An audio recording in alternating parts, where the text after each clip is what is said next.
بسم اللہ الرحمن الرحیم۔ السلام علیکم۔ کالم شاہ محی الحق فاروقی کے آج اس سلسلے میں ایک کالم پیش خدمت ہے، ذہنی انحطاط، زورا فونا سے لے کر سینٹوس پاسکل تک۔ یہ کالم شائع ہوا تھا 20 جولائی 1997 کو۔ آئیے سنتے ہیں۔ پاکستان میں جو لوگ 35-40 سال سے اوپر کے ہو چکے ہیں انہیں زورا فونا تو خوب یاد ہوگی۔ کیا چیز تھی وہ عورت بھی جس نے اچھے خاصے ذہین مردوں کو تکری کا ناچ نچا دیا تھا۔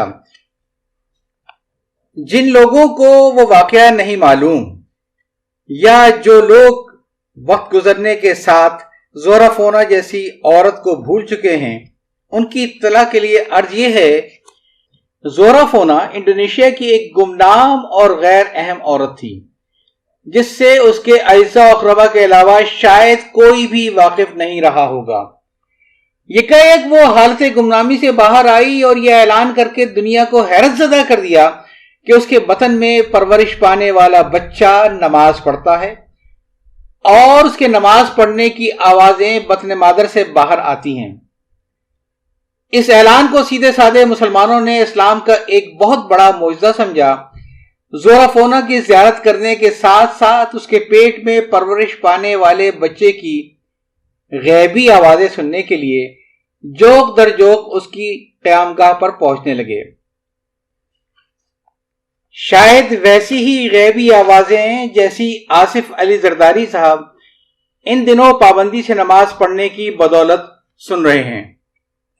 اخبارات نے اس خبر کو اس طرح اچھالا کہ اسے پڑھنے اور سننے والوں کی آنکھیں خیرہ ہو جانے اور کان بند ہو جانے کے ساتھ ساتھ ان کے دماغ بھی مقفل ہو گئے اور اس کی تردید کرنے کی کسی میں جرت باقی نہ رہی۔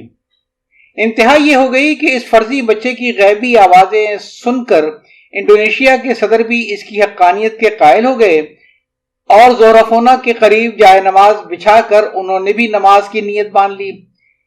فرضی بچے کی اقتداء میں نماز ادا کرنے کی حالت میں ان کی تصویریں اخبارات میں چھپ کر پوری دنیا میں پھیل گئیں تو پھر بے یقینی کی کوئی وجہ نہ رہی۔ زورا فونا کی جب یہ ہمت افزائی ہوئی تو وہ اپنے فرضی بچے کی کرامت کا مشاہدہ انڈونیشیا سے باہر کرانے کے لیے دنیا کے سفر پر روانہ ہو گئیں۔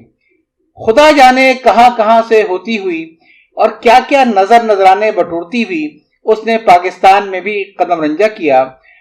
اخبارات مسلسل خبریں چھاپ چھاپ کر یہاں لوگوں کو اس کی کرامت پر ایمان لانے کے لیے ذہنی طور پر آمادہ کر چکے تھے اور ہر مسلمان اس خواہش میں مرا جا رہا تھا کہ اسے بھی زورا فونا کے بچے کی قیادت میں نماز پڑھنے کی سعادت نصیب ہو جائے۔ آخر کراچی کے ایک میڈیکل کالج کے کچھ طلبہ نے زورا فونا کو قریب سے دیکھا اور فوراً یہ معلوم کر لیا کہ وہ اپنے پیٹ پر ٹیپ ریکارڈر باندھ کر کپڑے سے ڈھانکے ہوئے ہے۔ طلبہ کے سیلان کے آتے ہی زورا فونا تو آپے سے باہر ہو گئی لیکن کھیل بگڑ چکا تھا، چنانچہ وہ چپکے سے فرار ہو کر انڈونیشیا پہنچ گئیں اور وہاں ہمیشہ کے لیے گمنامی کے گہرے غار میں ڈوب گئیں۔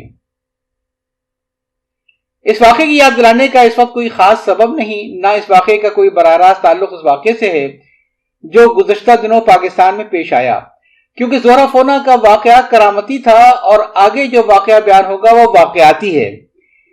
بہرحال اس قصہ پارینہ کو دہرانے سے میرا مطلب صرف یہ بتانا ہے کہ گزشتہ 30 برسوں میں ہم ذہنی انحطاط کے کس مرحلے پر پہنچے ہیں۔